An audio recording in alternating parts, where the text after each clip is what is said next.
سلام، اسم من سیامه و 40 سال.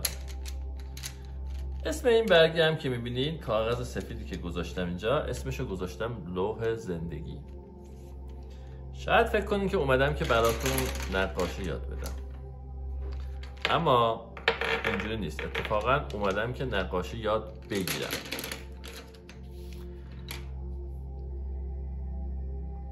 از بچگی من دوست داشتم که نقاشی بکشم، اما یه اتفاق جالبی که افتاده بود این بود که من اصلا استعداد زیادی در نقاشی نداشتم و یادمه معلم هنر ما در 3 سال راهنمایی معلم ما 1 نفر بود. حالا نمیخوام اسمش رو بگم. انقدر من بی استعداد بودم توی نقاشی که ایشون فقط به من میگفت که رضوی هر کاری که میخوای بکنی بکن، الا اینکه بیای طرف هنر. و همیشه توصیه میکرد هر 3 سال رو همیشه آخر سال به من دوباره یادآوری میکرد که اصلا دنبال هنر نیام. و علت اینم که من تونستم نمرات هنرم رو بگیرم فقط نمرات سایر درس هم بود، چون درس های دیگه هم نمراتش خوب بود دیگه مجبور میشدن که به هم نمره بدن و به خاطر نمره نقاشی نمره من پایین نیاد. و خب خودتونم که میدونید دیگه، نقاشی کشیدن و هنر و این داستانا اصلا جایگاه خاصی هم نداره تو کشور ما. برای همینم زیادم مهم نبود. میگفتن حالا این بچه زرنگیه، نمرهشو بدید بره. به همین سادگی. نمره ریاضیم خوب بود، نمره علومم هم خوب بود. حالا زمان ما نمره ریاضی مهمتر بود و همه باید ریاضیشون خوب بود. مثل اینکه اخیراً دیگه نمره علوم خیلی مهمتر شده، هرچند که ریاضی هنوزم تونسته که جایگاه خودش رو حفظ بکنه.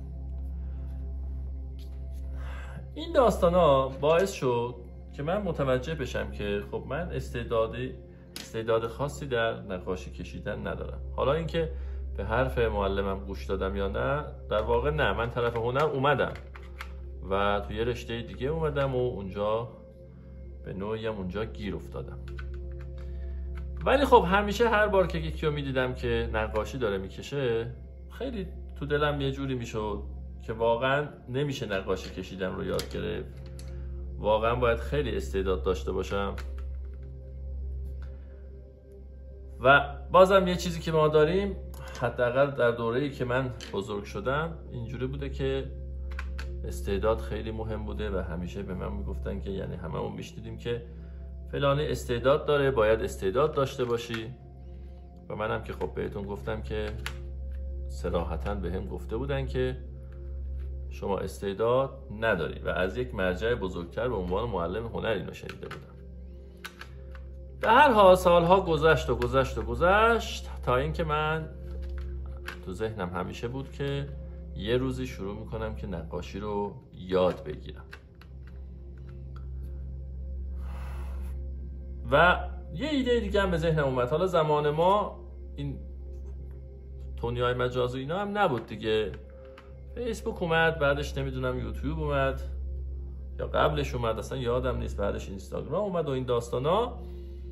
من یه ایده به ذهنم اومد. به این فکر کردم که شاید خیلیا مثل من فکر میکنن که یه چیزی رو میخوان یاد بگیرن و دیدگاهشون اینه که احتمالاً تو اون کار استعداد ندارن، بنابراین اصلا نمیرن سراغش و هم مثل من سالها منتظر میمونن. گفتم که بذار من بیام این کاری که دارم انجام میدم رو ضبط بکنم، مراحلش رو بذارم توی یوتیوب و خودم هم امتحان کنم، ببینم واقعا با کلاس نقاشی رفتن، با تمرین کردن میشه نقاشی کشیدن رو یاد گرفت یا نه. توی بزرگسالی هم همتون میدونید دیگه، انقدر مشغله داریم که اصلا وقتی برای هیچ کاری نمیمونه. ولی من تصمیم گرفتم که هر روز یه قسمت از آموزشم رو ببینم. یه کلاس آفلاین نقاشی ثبت نام کردم برای مداد رنگی، یه قسمتش رو ببینم و اون کارهایی که اونجا میگن رو انجام بدم. یا نتیجه میگیرم یا نتیجه نمیگیرم، به هر حال مشخص میشه. و خواستم که شما رو هم تو این سفر با خودم همراه کنم. دیروز وسایلی که برام فرستادن که داشته باشم رفتم خریدم و اتفاق جالبی که افتاد، مداد رنگیام مرتب نبود، برای همین اصلا اومدم که مداد رنگیامو بچینم بعد شروع کنم به کار. قسمت اول ویدیوم رو دیدم و در موردش باهاتون صحبت خواهم کرد. یه چند تا نکته هست که میخوام اینا رو بهتون بگم. اول اینکه من نمیخوام که برای تولید این محتوا زیاد تشریفات به خرج بدم، چون که این محتوایی که برای دل خودم دارم میسازم. اگه که کانال من رو دیده باشین یا کانال مؤسسه ما رو دیده باشین، ما محتوا زیاد تولید میکنیم، محتواهایی که سعی میکنیم حرفه‌ای باشن و به درد بخورن و سعی کردیم که بهترین خودمون رو براش بذاریم. اما چون این محتوا کاملا محتوای شخصیه، من دلم میخواست که اینو کاملا خودمونی برگزار بکنم، یعنی با هر چیزی که در دم دست دارم با همونا دارم کار میکنم و این که اصلا سراغ ادیت و اینا هم نخواهم رفت، چون که نمیخوام که به خاطر وقتی که میخوام برای این ویدیوها در واقع ادیت این ویدیوها بذارم از نقاشی کردن منصرف بشم یا از تولید محتواش منصرف بشم. ترجیح میدم یه مقدار سبکتر برگزار بکنم، خودمونی‌تر باشه تا بتونم این مسیر رو ادامه بدم و هر روز یا هر روزم هر نشد هر چند روز در هفته که تونستم تمریناتمو انجام بدم، قدم به قدم برم جلو تا ببینم که چه اتفاقی میفته. به همین خاطر اصلا اسکریپتی ندارم، همینجوری دارم باهاتون حرف میزنم که حوصلتون سر نره تا من بتونم آماده بشم شروع کنم کار رو و درس امروز رو انجام بدم و بهتونم خواهم گفت که درس امروز در مورد چی بود و چه نکته های جذابی برای من داشت. حالا بعضی جاها ممکنه سکوت کنم، بعضی جاها ممکنه زیاد حرف بزنم، بعضی جاها ممکنه اصلا بی ربط حرف بزنم. هر چی که هست یک دوره همی در نظر بگیرید که یک دوره همی خودمونی داریم امتحان میکنیم. به شما هم پیشنهاد میکنم اگه کسی در حوزه نقاشی مثل من یک چیزی تو دلش مونده میتونی شروع کنین، شما هم همینجوری بکشید. من در مورد درسایی که یاد میگیرم هم خواهم گفت، شما میتونید اونا رو انجام بدین و اگر که تونستم نتیجه بگیرم در آخر کورسم حتما اون دوره‌ای که من شرکت کردم رو بهتون معرفی میکنم. ولی الان نمیتونم این کار رو بکنم چون محتوای دوره رو اصلا نمیدونم، فقط امروز جلسه اولش رو نگاه کردم. و اینکه چقدر خوشگل دیده میشن این مداد رنگی‌ها، چرا به هم خورده بودن من اصلا نمیدونم. خیلی تعجب کردم که چرا مداد رنگی جدید باید به هم بخوره. خب اینا رو مرتب بکنیم، بریم سراغ موضوعی که امروز یاد گرفتم.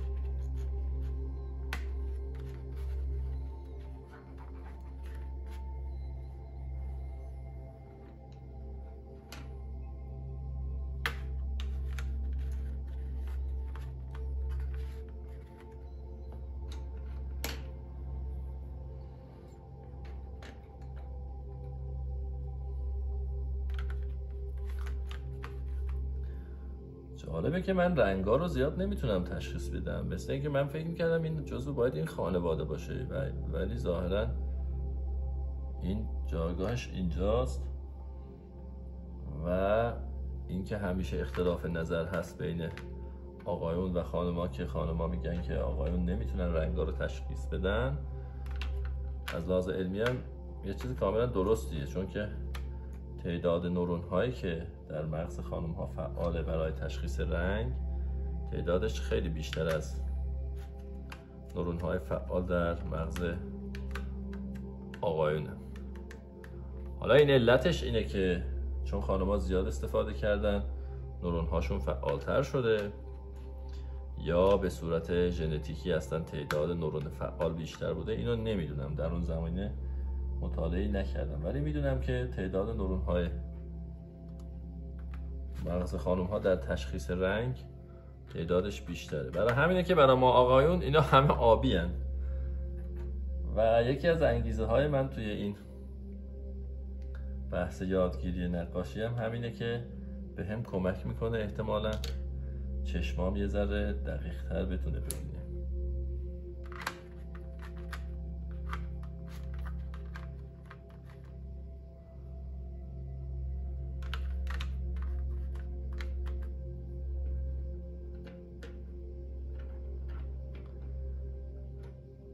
محتوا رو هر چقدر که تشریفاتی تر و حرفه‌ای تر و دقیق تر ضبط میکنیم کار سخت‌تر میشه و تعداد تولید محتوا هم میاد پایین. هر چقدر که راحت‌تر و ریلکس‌تری اون محتوا رو راحت‌تر میشه تولید کرد. و اتفاقا یه چیزی هم که هست، من فکر میکنم که بیشترم به دل میشینه، نمیدونم شما هم نظرتون رو برام بنویسین. 49 50 51 باید اینجا باشه. مثلا من اصلا اسم این رنگ رو نمیدونم چیه، یا این رنگ با این رنگ نباید هم خانواده باشن، آیا نمیدونم، خیلی عجیبه برام. آره اینم بهم بگین که محتواهای حرفه‌ای خوبن با ادیتورهای حرفه‌ای و صدا برداری حرفه‌ای و این داستانا، یا محتوایی که خودمونی باشه و بتونی راحت تولیدش کنی.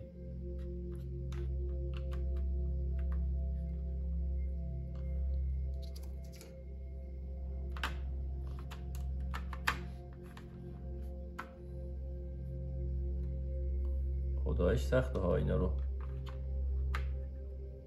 تفکیک دادن. یه چیزی هم بگم، این که من دارم زبان دوم حرف میزنم و خب اسکریپتی هم ندارم، من اینجوری بداهه دارم حرف میزنم و ممکنه که توپاق بزنم، کلمات رو جابجا بگم، این اتفاقا میفته. ولی میخوام که تو این موضوع راحت باشم و امیدوارم شما هم راحتی منو قبول کنید و اصلا دوست داشته باشید. دوست ندارم که از قبل فکر بکنم به این ویدیوها، چون که این اصلا یه جور سفر زندگیه برای من، سالها به فکرش بودم، برای همینه که اسم این کاغذ رو گذاشتم لوح زندگی، که بتونم باهاش یک سفر درونی داشته باشم، یک مهارتی رو یاد بگیرم و از طریق اون کشف بکنم دنیای درونی خودم رو.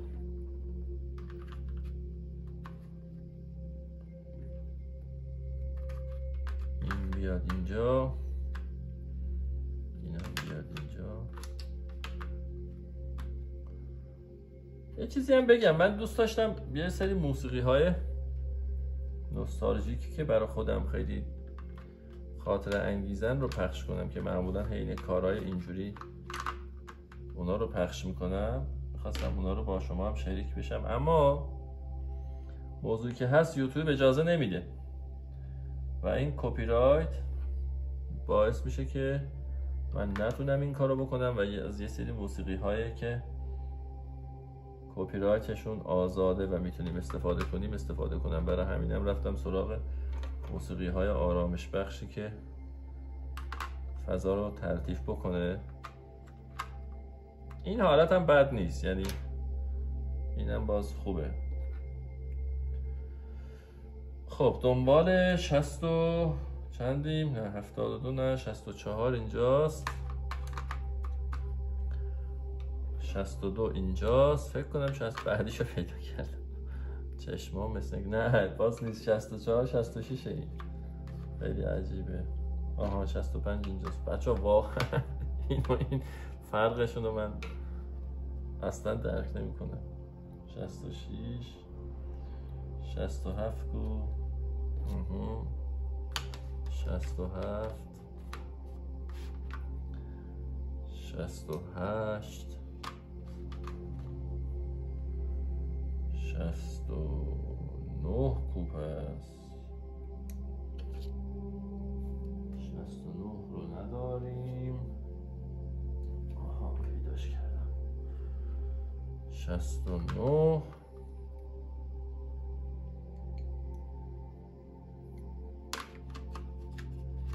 70 71 72. حالا به اون آقای فروشنده میگم که چرا اینا به هم خورده است. بعد حالا میخنده میگه که ما اینا رو سر پا میذاریم گاهن اینجوری میشه و این داستانا. خب مداد رنگی هم به این در واقع لذتش به همین چینش و خوشگلیشه دیگه، همه میبینیم ذوق میکنیم. بعد یه ذره تو ذوقم خورد، ولی دیگه نخواستم که کمال طلبی بکنم، گفتم که میبرم خودم حالا میچینم، مشکلی نداره. به هر حال این تصویر رو دیدن خودش خیلی لذت بخش. خب من وسایلی که پرسیدم به من گفتن اینا بودن: یه مقوای شیری 155 گرم. اینا رو دارم میگم به خاطر اینکه اگه کسی خواست همزمان با من شروع کنه، یه ذره سر ذوق اومد دیگه، بدونه چیه، چیز خاص نیست، 5 6 قلم وسایل. یه مداد و تراش گفتن که اونو که به قول معلممون گفته بود که هممون داریم،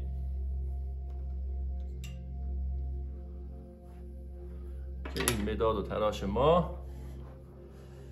یه مقوای شیری، یه مداد رنگی که حالا 48 رنگش هم میشد، 72 رنگش هم میشد، که من دیگه یه ذره ذوق کردم و 72 رنگ ارزونتر رو خریدم به جای 48 رنگ گرونتر.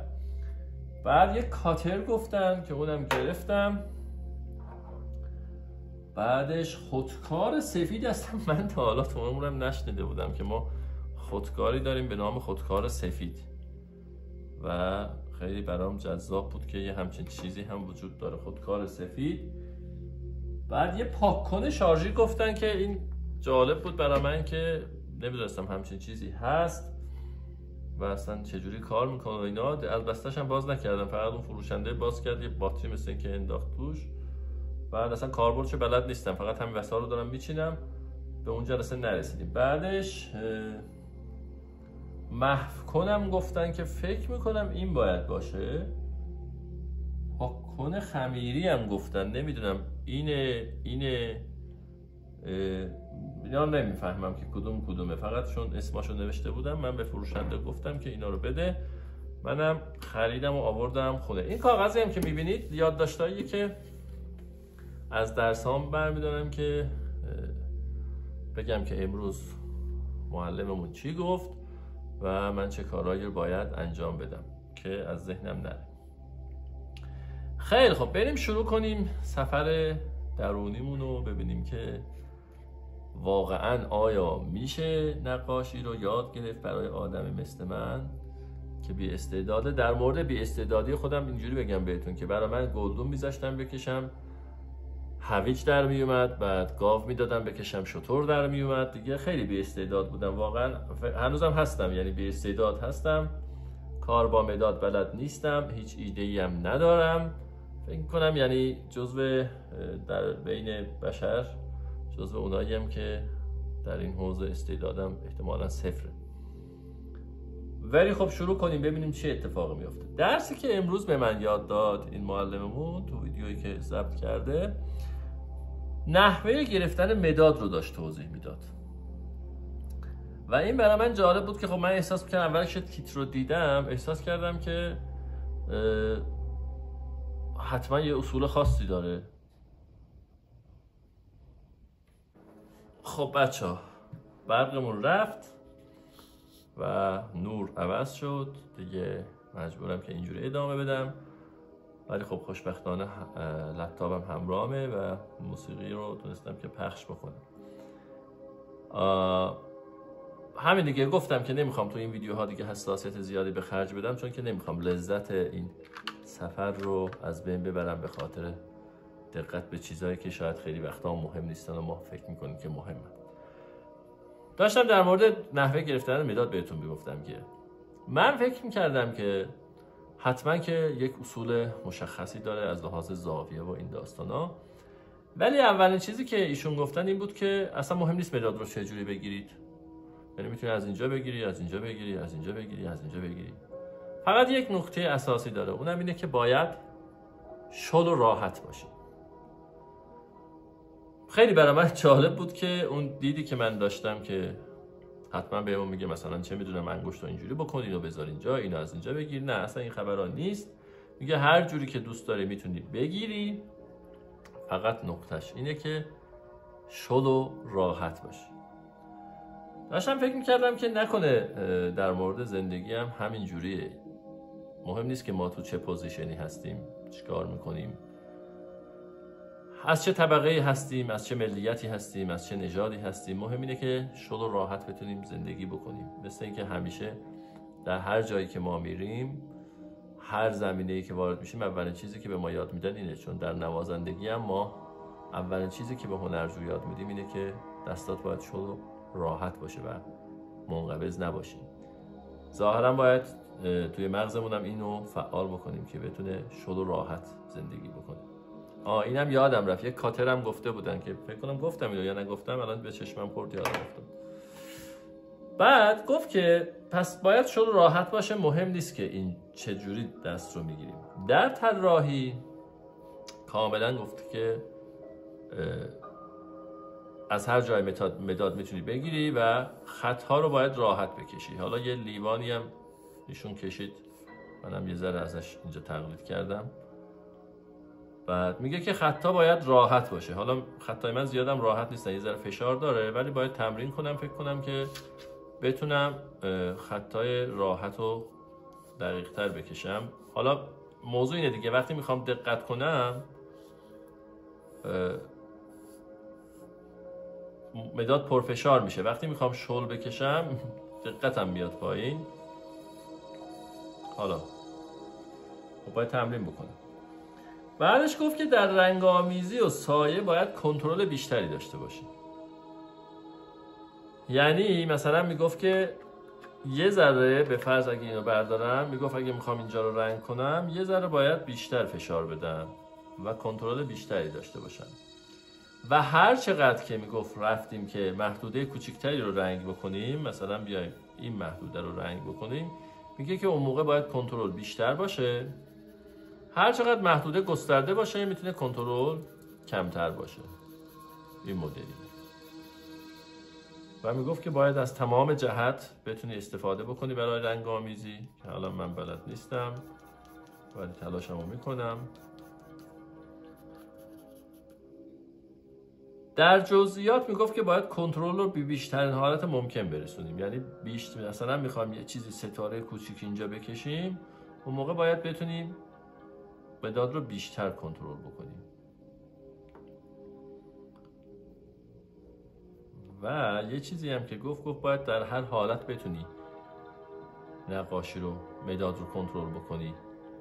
یعنی مثلا اینجوری عمودی بکنی، مورب بگیری، با یه انگشت تکیه بدی این کارو بکنی، با کل دستت مثلا یه جاهایی نمیتونی اینجوری تکیه بدی مداد رو رنگ بزنی.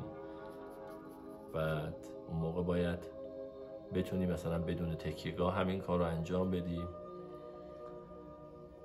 و گفت که در جزئیات باید بتونی به شکل‌های عجیب و غریبی مداد رو کنترل بکنی. این درسیه که امروز در ویدیو اول به من داد.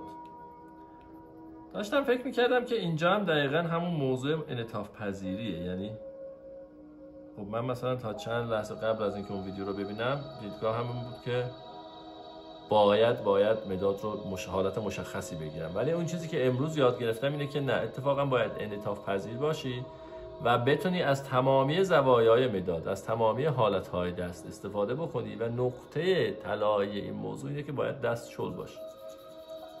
این یک مقدارش مغزیه، یعنی از لحاظ ذهنی باید واقعا شل بودن رو تمرین کرد. من احساسم اینه. یک مقدارش اینه که باید کار رو انجام داد، یعنی انقدر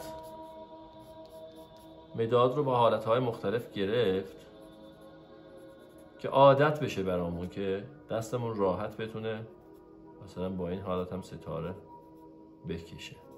حالا هیچ تمرین خاصی بهمون نداده، فقط گفته که مداد رو چجوری بگیریم. حالا اون خودش چیزی نگفت، ولی من خودم دارم اینجوری مثلا تمرین میکنم که یه ذره عادت بکنم به این که در سایه ها هم گفت که باید یه ذره کنترل رو بیشتر بکنیم. اصلا قابل تصور نیست برام که چجوری سایه میزنن، چجوری میتونن رنگ ها رو ترکیب بکنن. چند تا از هنرجوهای خودم که میشناختمشون که اصلا نقاشی بلد نبودن، رفتن کلاس مثلا چند ماه بعد، یه سال بعد، یه چیزایی اصلا عجیب غریبی رو میکشیدن که من هنوزم مثلا یادم میفته تعجب میکنم که اینا چجوری اینا رو یاد گرفتن. ببین مغز انسان خیلی چیز عجیبیه. درسته که من در پیانو زدن به همه میگم که نترسید، بیاد شروع کنید، یاد بگیرید، چه میدونم چیزی نداره، فقط کافیه قدم‌ها رو انجام بدید. ولی واقعیتش اینه که خودم توی نقاشی نمیشنم همینطوری فکر بکنم و هنوزم احساسم اینه که خب من استعداد ندارم. این لیوانه دیگه، این لیوانی که من کشیدم اینجوری در میاد.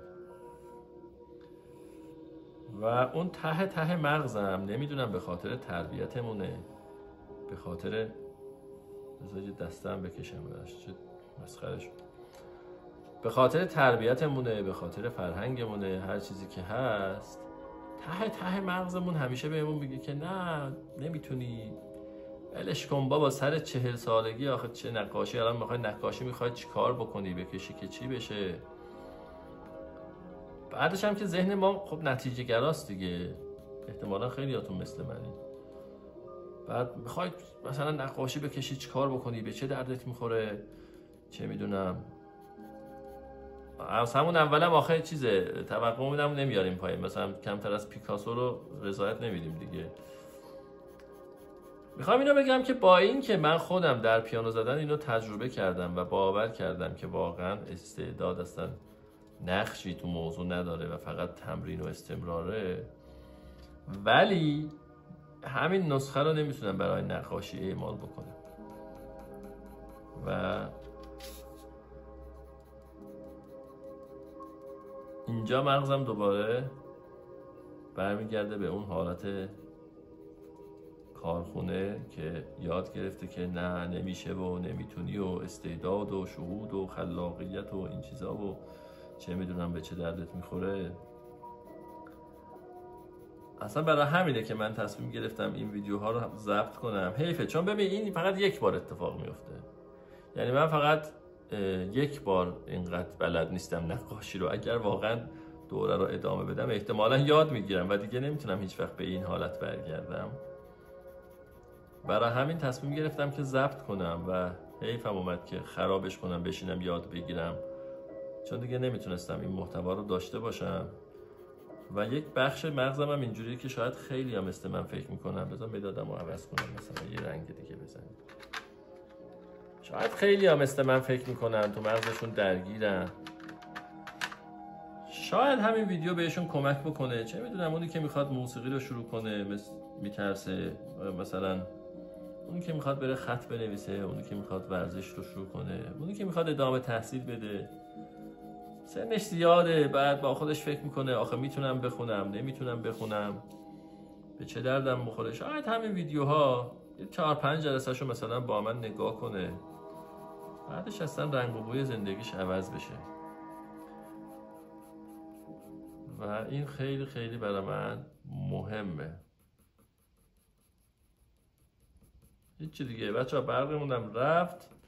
من سعیم اینه که هر روز بتونم یک قسمت از ویدیو رو ببینم. طبیعتاً که هر روز نخواهم تونست، ولی سعیم همینه و اون کاری که داره اونجا رو میگه رو میام اینجا انجام بدم، به شما هم بگم. بعد این سفر رو در سفر درونی رو با هم شریک بشیم، بریم جلو، ببینیم چه اتفاقی میفته.